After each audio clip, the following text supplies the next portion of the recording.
Good morning. We're live from the Fine Arts Department, and I hope you're doing well today. I wanted to cover some basics in acrylic paint, and I'm going to focus on wet blending, which involves blending two or more colors together. And what you're looking at here is a project that I've been working on. This is a chess set, and it ties into wet blending because it's a method I've used for this one as well.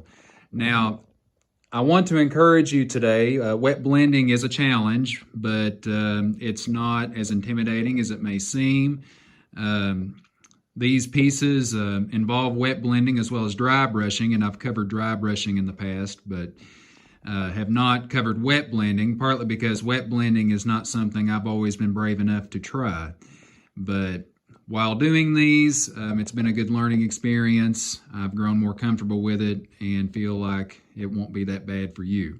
I'm going to demonstrate a basic example in just a minute, but this is a more detailed version of what I'm talking about. On this side, you're seeing the dark side of the game. It's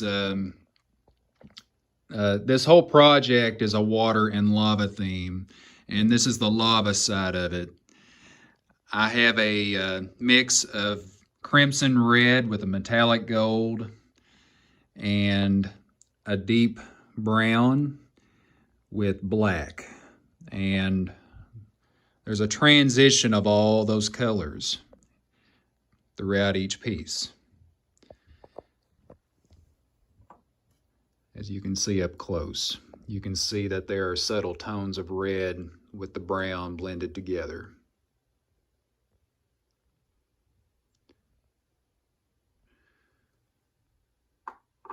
Now on this side is the water portion of the game, and these have more work.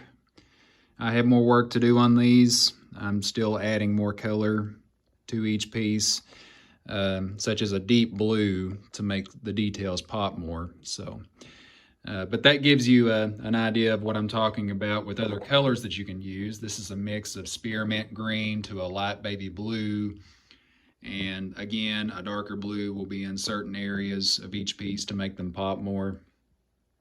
So overall, the set is coming along, but I wanted to share it with you because it's a great example of the exercise that we're about to do. So stay tuned for the demo, and I will talk to you soon. My apologies, my camera cut off a minute ago. But just as a review, you've already seen the intro.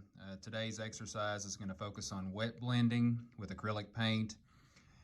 I showed you an example in the intro of my chess set that I've been working on, which includes a mix of wet blending as well as dry brushing. But since I've covered dry brushing in the past, I wanted to focus on a new challenge.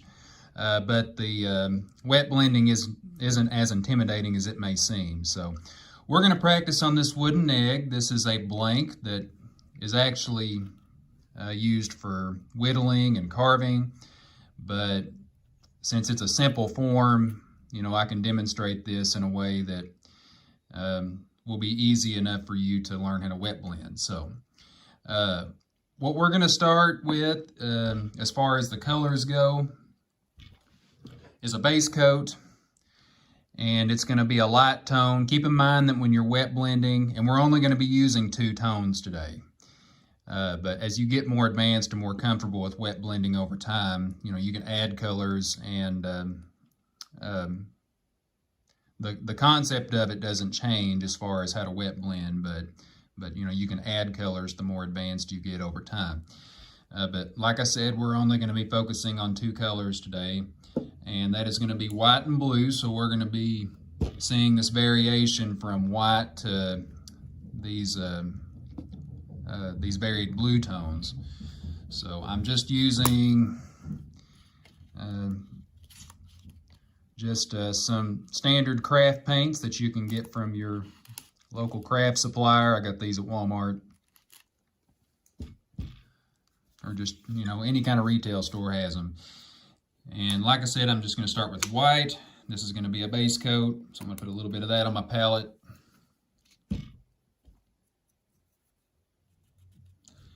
And I'm just going to cover this really quick and show you how this works.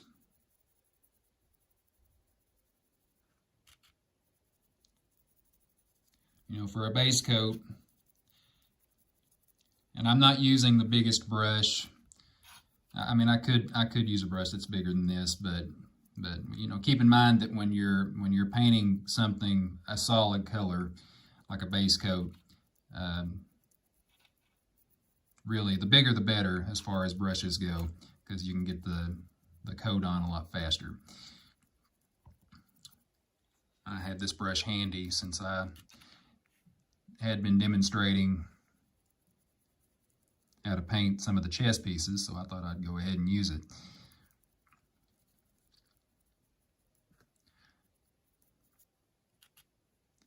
While I'm getting this base coat on, it's also important to know and remember that acrylic paint is water-based and it dries pretty quickly. So when it comes to wet blending, you know, we have to blend these colors fast. But it's going to help to have this base coat on for the next step when we start adding the blue, because that white will already be there. But this exercise will help train you to you know, move your brush fast to get those colors blended.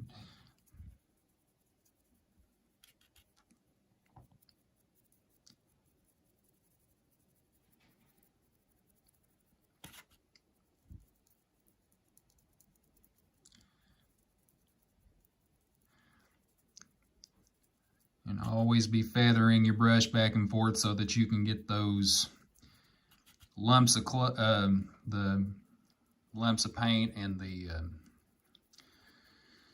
bubbles all spread out so that you'll have a nice smooth surface.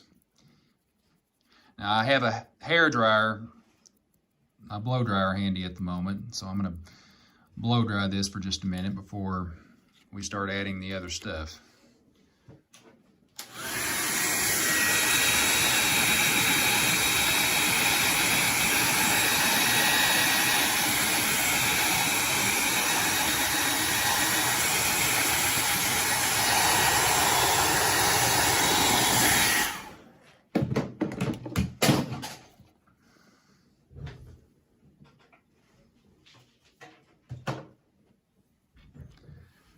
Coats are not really, that first coat's not completely even, but it's okay. When we start adding in the blue, that's going to help make that look more solid. We need a wet surface again anyway for putting the blue on, so I'm going to start in this area right here.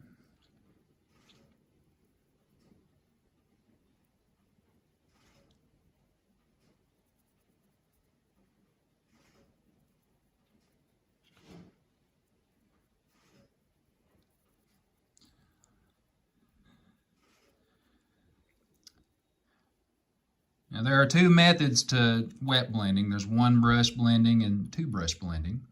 And one brush blending involves just using one brush to use with both colors that you're blending. So I can take the brush I already have with white on it, dip it in blue, and then add the blue.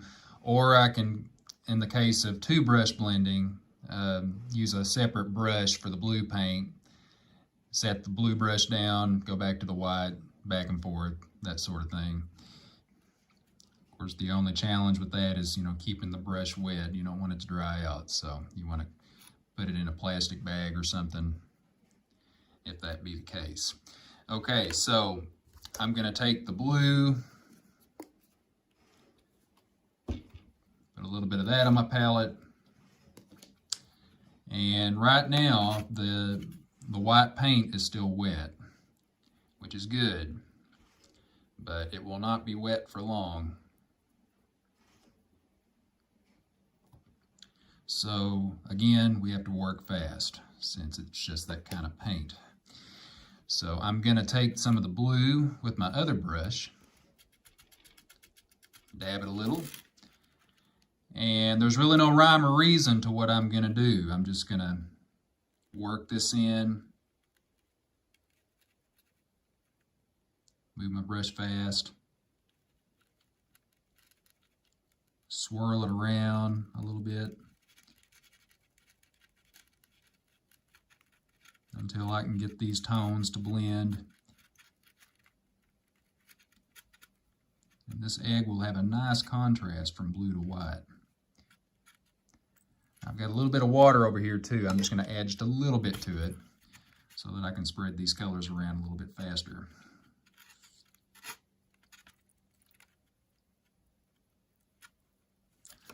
Okay, I'm going to take that white again. I'm going to come around the edges there and work my way into the blue.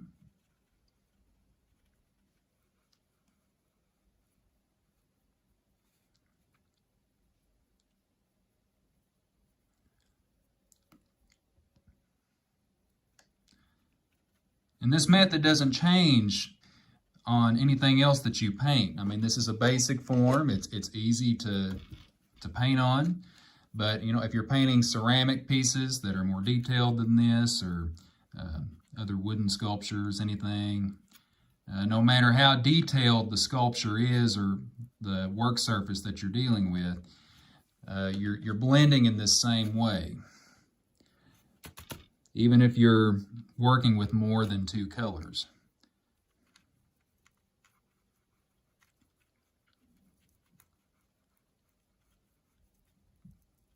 Okay, see how that transition is coming together from white to blue?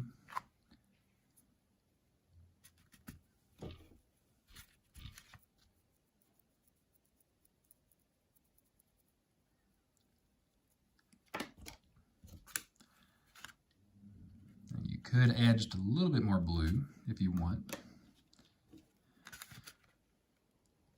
If you want certain areas to look a little bit darker. Just keep in mind that you need that graceful transition from the blue to the white.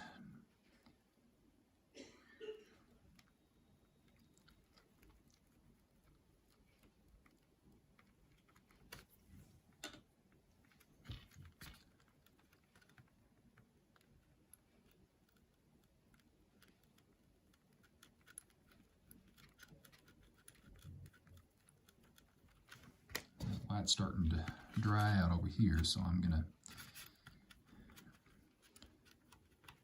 get a little more white on my brush and then try to fix that. When the paint is dry, this won't work. If there's a little bit of moisture in it, that's when it'll work. Because you can still move the paint if there's some moisture inside of it. If it's wet in the slightest. Okay, so that's one side of it, but let's not forget this side. Oh, there's an area that I didn't get. We just want to add more white because that side is dry. We need some wet paint at this point.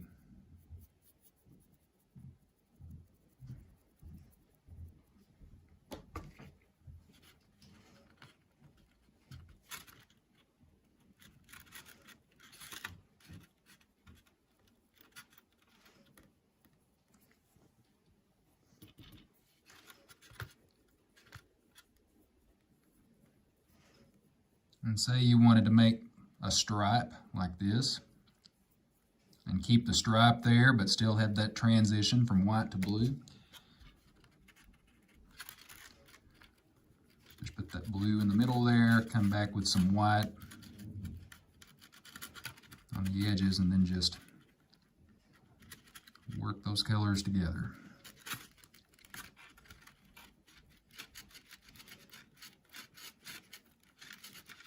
You can really create some nice effects this way.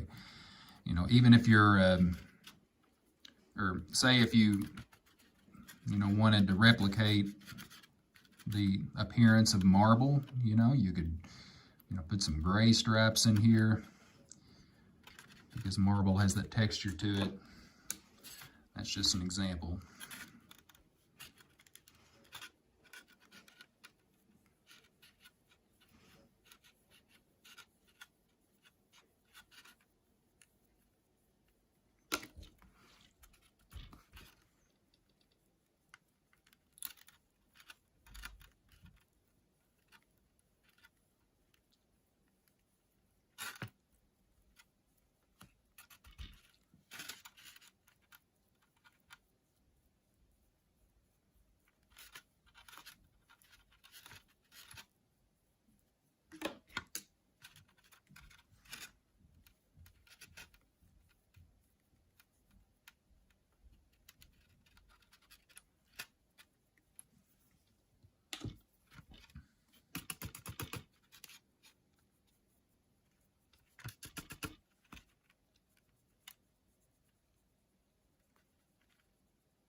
keep going back and forth between your brushes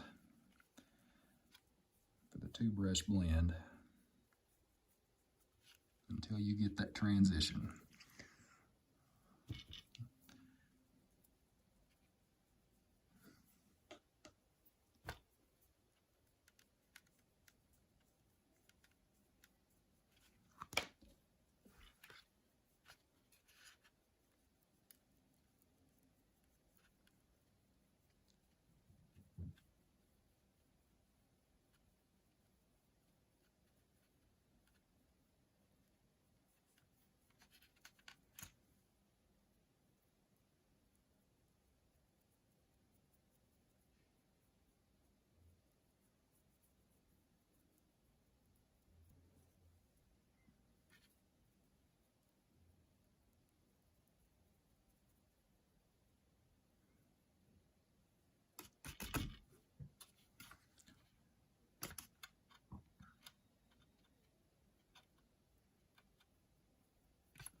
Again, there doesn't have to be a rhyme or reason to how it looks.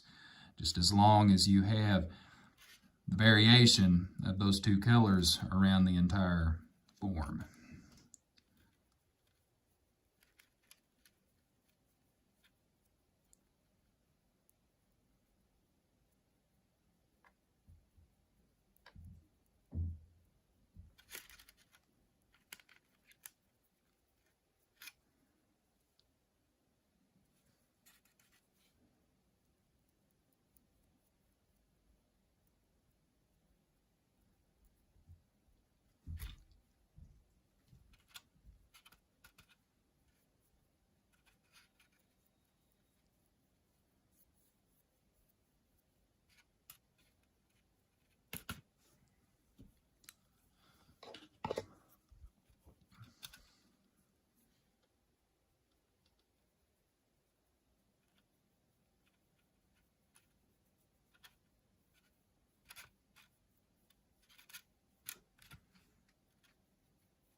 And you don't have to use the two colors that I'm using. You know, you can have any two colors that you want. I just recommend that you use the lighter color for your base tone, and then the other color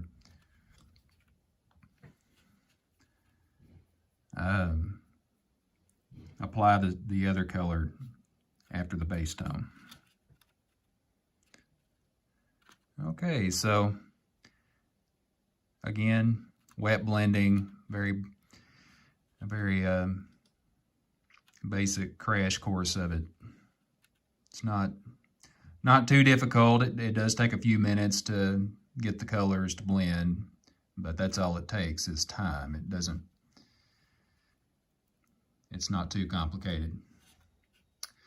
Anyway, we'll catch you another time. Hope the rest of your day goes well, and we'll chat later.